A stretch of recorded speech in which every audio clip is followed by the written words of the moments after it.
Radio des auditeurs. The 2 p.m. newscast with Abel, Bela Samari.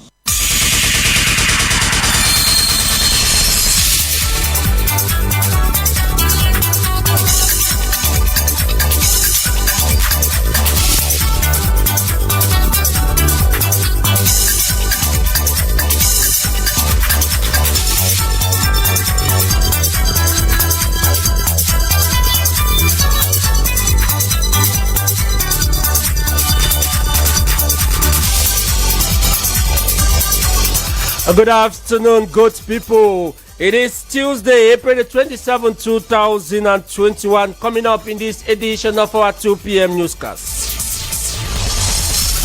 Taxpayers in Cameroon will in the days ahead pay their taxes through mobile transaction. How do Cameroonians welcome this move? I welcome the idea because you can pay your taxes without moving from one place to another. And concerning embezzlement, whether it is paid through which means, embezzlement will still continue. Those managing the taxes are those embezzling, not those paying the taxes. And still to come in this edition of Royal Afternoon Edition, we are going to take you to Chad to find out the security situation following strike action from Chadians. And in sports, Ben Emmanuel will be here to talk about football and martial mixed arts.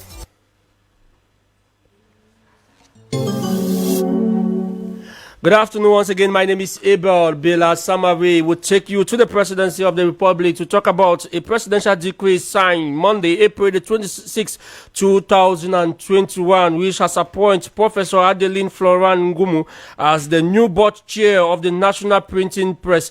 The institution is facing major problems, especially financial. Would the new board chair reform the National Printing Press? That is the question a reporter Jementa put to some Cameroonians in the streets of Yaoundé. Created in 1920, the National Printing Press enjoyed a monopoly for the printing of all government documents. Unfortunately, the arrival of the National Printing Press to become an other private printing organs have drastically devalued the structure, the lack of modern equipment, and workers who most often stage protests to claim their unpaid salaries has simply rendered the National Printing Press the shadow of itself. Akufo Enes underlines some facts.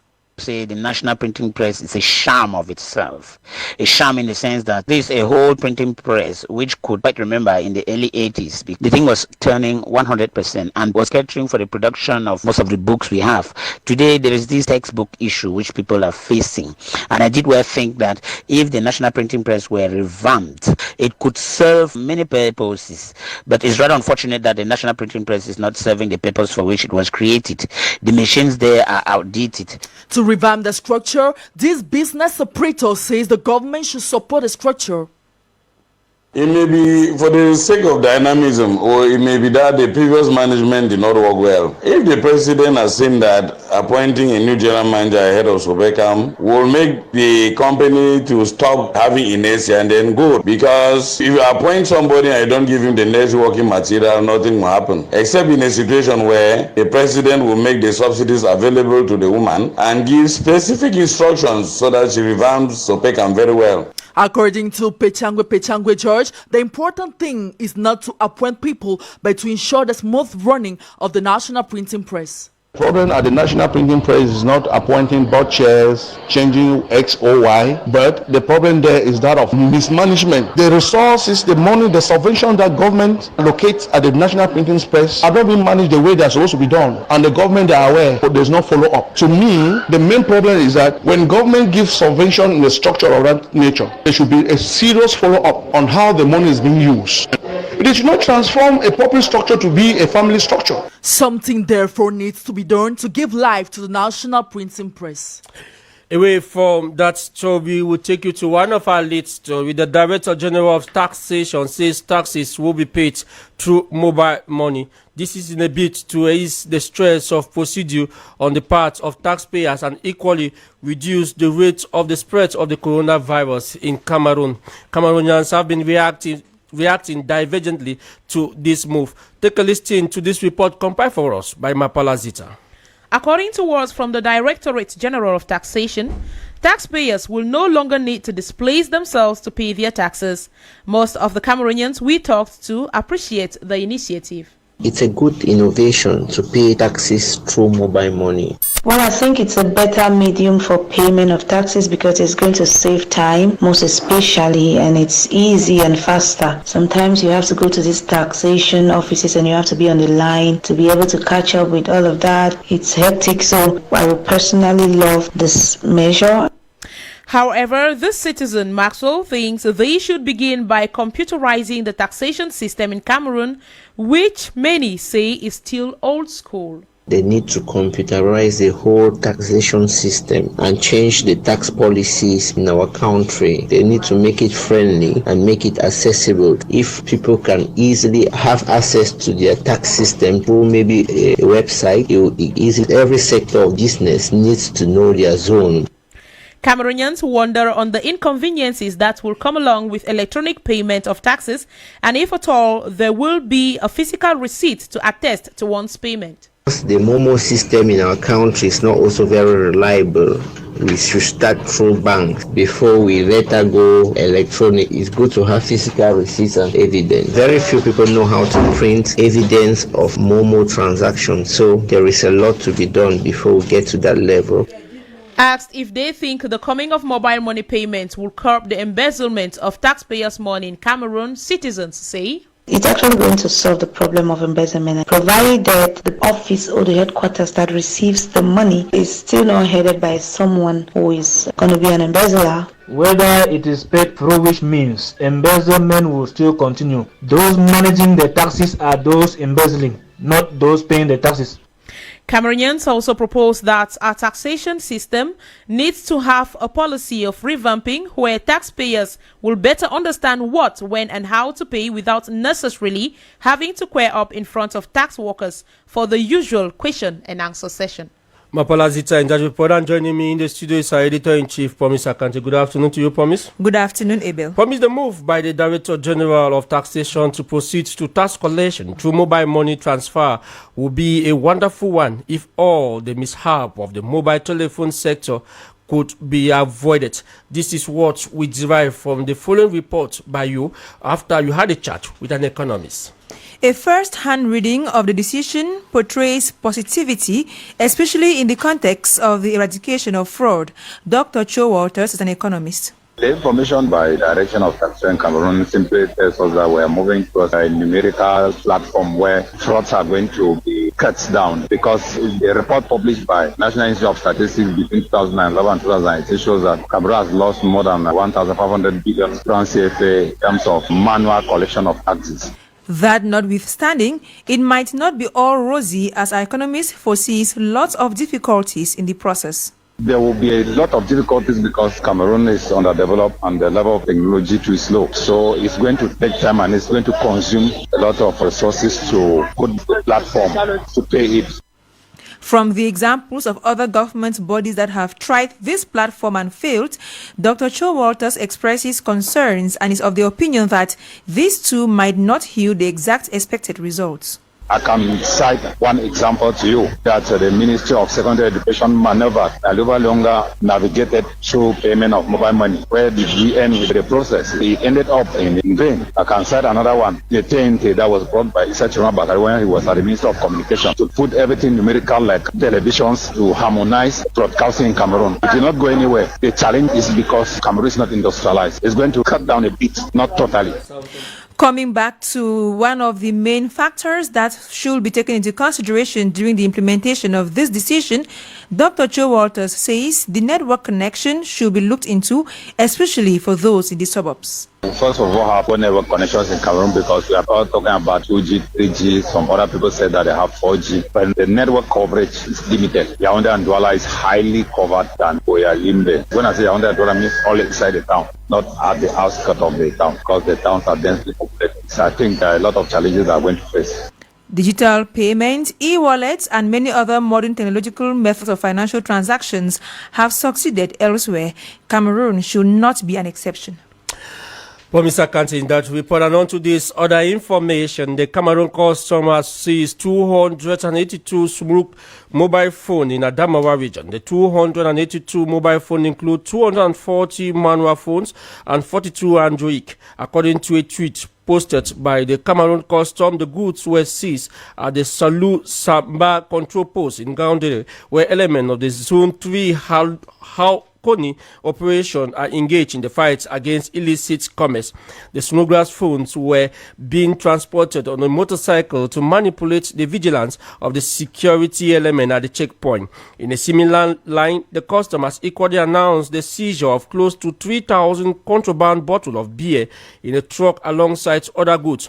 The contraband beer bottles were illegally smuggled from neighboring Nigeria to Cameroon and were seized by elements of the Bafusam Mobile Custom Brigade in the West region. You are listening to Royal Afternoon Edition, the 2 p.m. newscast coming to you from Royal 88.4 FM. And still to come in this edition of our newscast, we find out the behavior of Cameroonians at their job site. Because of the positions they are power drunk at their levels. You are not in good term with your mind and you see everyone in the streets as an obstacle. They don't have that luxury of having parents who could teach them manners. In prelude to the 135th edition of the International Labour Day, a conference centered on the world of workers in a COVID-19 content has been underway in Yaoundé today.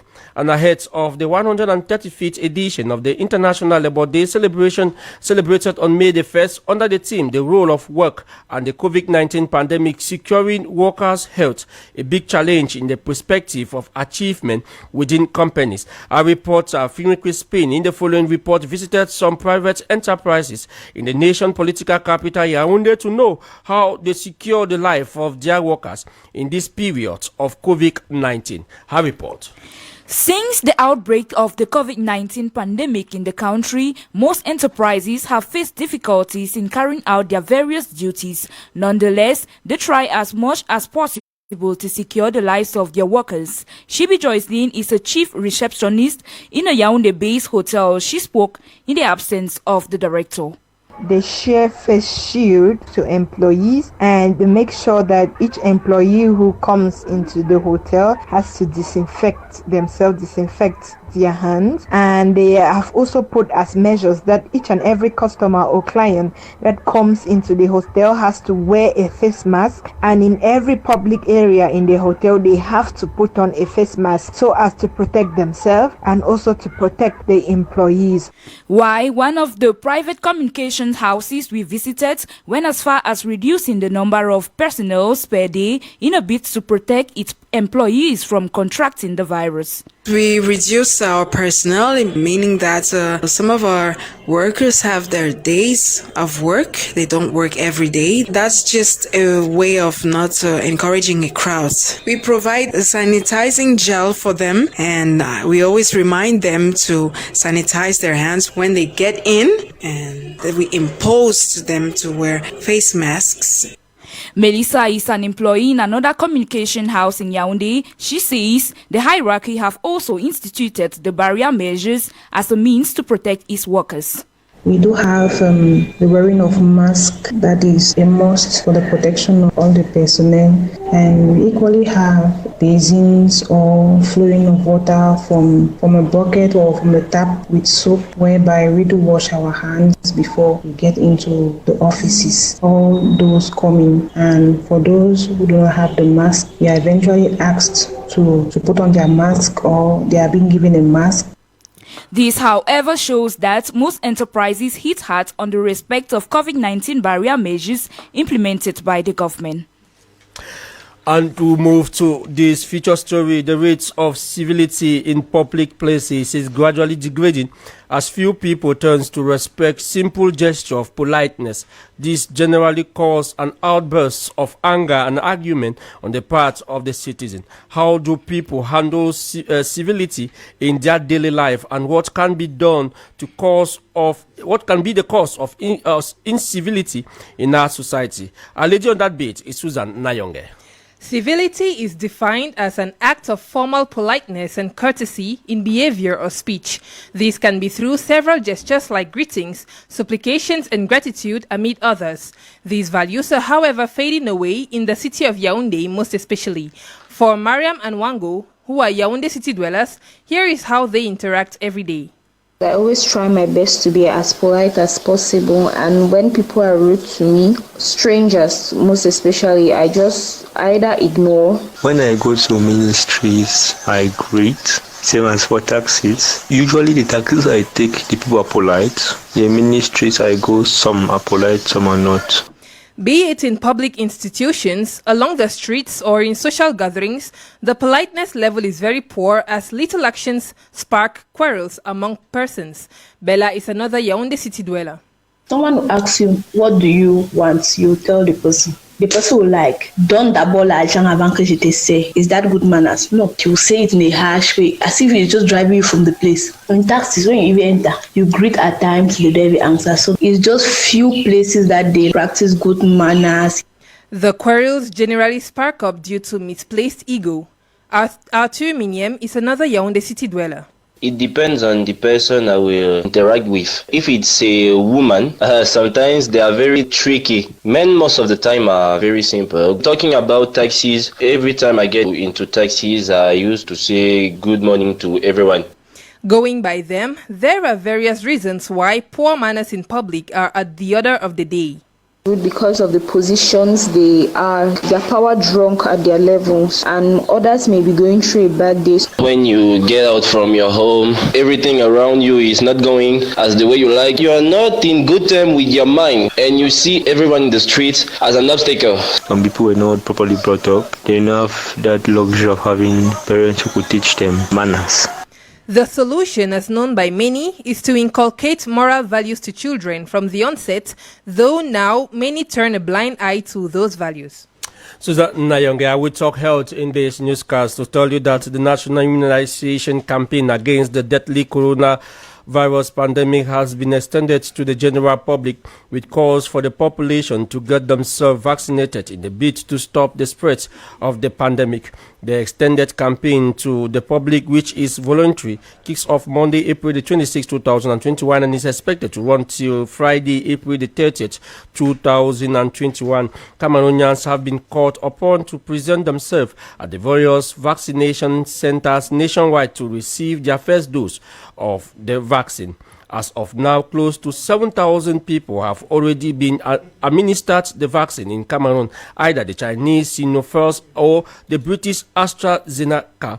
According to statistics from the Ministry of Public Health, as of Friday, April the 23rd, 2021, the Central Region recorded the highest number of those vaccinated, with more than 2,000 people, and the South Region the least, with about 100 of them. Advice from health experts says anybody who has been exposed to the virus 6 to 3 months ago should not take the vaccine for the virus now, because he or her immune system has already developed antibodies, and it will not be necessary or useless or a waste to take the vaccine. We stay in health to say the National Polio Vaccination Day program to run from April the 23rd to the 25th has been postponed to May the 7th to the 9th. The permanent secretary at the expanded immunization program, Dr. Joe Shalon Chokfor, blame the postponement to the external factor that is stated in the release announcing the new date for the exercise. The vaccination exercise concerns children between the ages of 0 to 5. They will receive 2 drops of the oral polio vaccine during this campaign. They will be supplemented with vitamin A and will benefit from deworming. In addition, children from 0 to 3 months without a birth certificate will be registered. According to the extended immunization program, this vaccination will be done through a door-to-door strategies in household, but also in health facilities, schools, and the market. We'll take you out of the country. Reports from Chad do make mention of the fact that the internet has been cut and French flags burned. N'Djamena, capital of Chad, this morning was filled with smoke as protesters burned tires and French flags. Their ruling cry is the dissolution of the Transitional Military Council. They are also calling for an inclusive dialogue that should result in free, fair and transparent election in Chad. The military juntas has opted to use force. Several people said they saw riots police and element of the presidential guard in their neighborhood. They enter houses in search of possible demonstrators. The rising tension amplified fear that Chad could descend into chaos situation. 2 people are reported dead as the protests continue out there. Helen Abatoni is a journalist based in Chad, and talking to the BBC, he explained the situation as of now in Chad. The Chadian military is on high alert amid concerns that the FACT rebels and possibly other armed groups could take advantage of the void created by Debe's death and launch attacks on the capital. Meanwhile, the Military Transitional Council, which has assured protection of its population, has issued a new charter that will replace the constitution for the next 18 months. The latest version of this charter provides for a prime minister and also requires ministerial countersignatures for presidential actions. It's also very important to note France's reaction, a close ally of Chad and President Deby. For now, it doesn't look like France will put a lot of pressure on the military council to quickly transfer power over to civilians. President Emmanuel Macron attended Deby's funeral in Chad, despite rebels warning not to do so, and said that his country will not allow anyone to threaten Chad's integrity and stability. Helena Batoni equally looks at the role Chad play in maintaining peace and security in the Sahel region.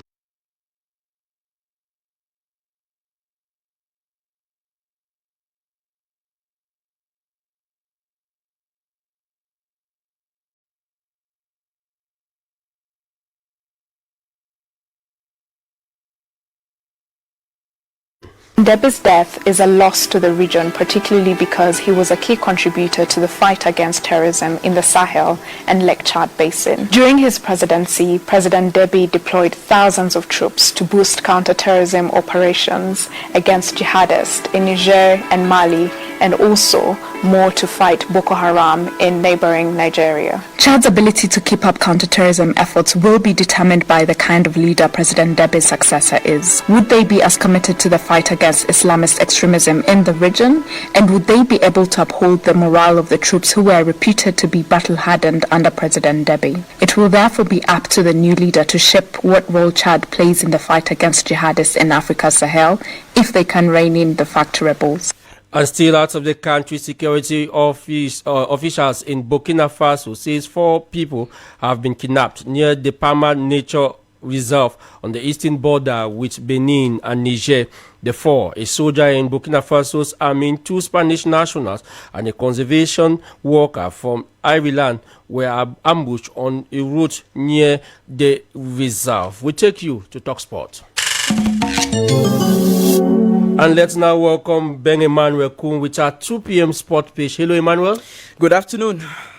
Let's begin with the preparation for the 2021 African Cup of Nations, where members of the jury tasked with the selection of the mascot and official anthem of the 2021 African Cup of Nations has been installed to office. Emmanuel? The installation ceremony took place on Tuesday at the multipurpose sports complex in Yaoundé. Chairing the installation ceremony, the Minister of Sport and Physical Education, Professor Narcisse Molekombi, challenged members of the jury to ensure that the mascot and anthem of the 2021 African Cup of Nations reflect the identity and values of the nation. The Sports Supremo disclosed that 25 entries have been received for the mascot and 100 proposals for the anthem have been deposited to members of the jury led by Professor Jean Tabi Manga for the selection of the mascot and Charles Binan Bukoy for the anthem. The best 3 entries for the mascot and 5 for the anthem would be selected by members of the jury for further scrutiny. All these aimed at ensuring that the best in both categories are selected for next year's Continental Football Jamboree, which Cameroon will stage from the 9th of January to the 6th of February 2022. Benjamin, you stay with me and away from football. Cameroon UFC World Heavyweight Champion Francis Ngannou arrived Cameroon yesterday to share his glory and exploit with fellow compatriots. The mixed martial arts UFC World Heavyweight Champion was given a befitting welcome after his arrival via the Douala International Airport yesterday.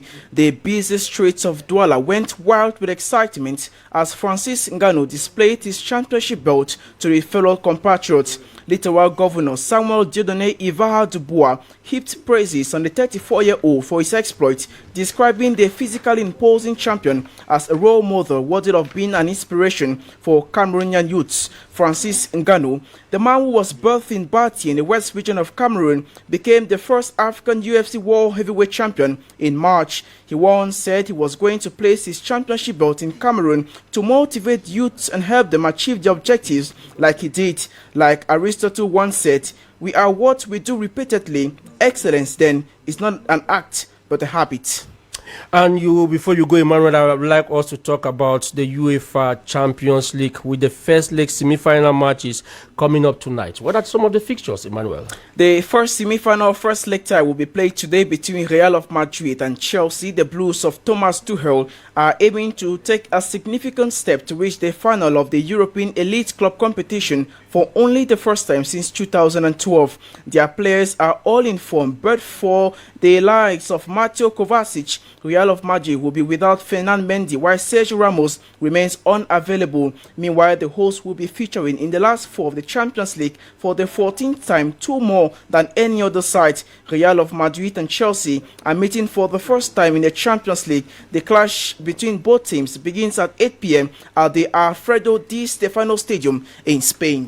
Thank you very much, Ben Emmanuel. We'll take the rendezvous tomorrow for another exciting edition of our sports page now, this 2 p.m. newscast. And from Emmanuel, let's welcome Anne Priestley Kupitek, who is here with a summary of this newscast in the French language. Good afternoon to you, Anne. Good afternoon, Abel, Bela Samari.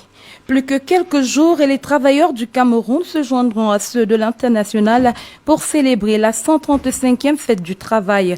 Le thème retenu à cet effet est monde du travail et pandémie du Covid-19, garantir la santé des travailleurs, défi majeur dans la préservation des acquis en entreprise. Économie, la Direction générale des impôts opte pour des paiements par voie électronique. La décision vise à lutter contre les détournements et la corruption dans les recouvrements. Imprimerie nationale, Angéline Florence Ngomo est la nouvelle présidente du conseil d'administration. Nommée par décret présidentiel, la nouvelle promue se dit prête à redonner à l'entreprise ses lettres de noblesse. À l'international Tchad, le conseil militaire de transition nomme Albert Pahimi Padake au poste de Premier ministre. Une autre décision du conseil qui suscite de nombreuses réactions au sein de la classe politique. En sport, MMA, Francis Ngannou, de retour au Cameroun, a été accueilli en héros à Douala. Le champion du monde poids lourd UFC a saisi l'occasion pour présenter sa ceinture de vainqueur aux Camerounais lors du Tour de la ville.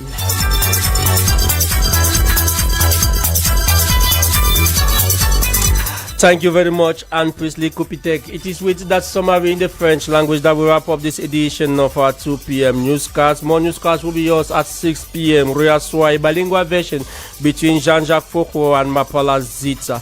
The team keeping you company this afternoon is made up of Karopodan Stinto is our copyright clerk. Solomon Sana is our sound engineer. Lenkwe Kam is our video editor on our Facebook page, Royal FM Cameroon. The news was produced by Susan Nayonge with editorial coaching coming from Jean-Pascal Antala. Coordination was done by our own station manager, Bertrand Owona. General supervision was ensured by Reverend Pastor Emmanuel Bisai. For presentation, my name is Abel Bela Samari. Up next, on Refel Actu with Roger Kiek. Good afternoon and stay blessed. Ensemble, oui, la main dans la main. Didier Mle Tata Ki Abeyo, Roger Kiek Akik.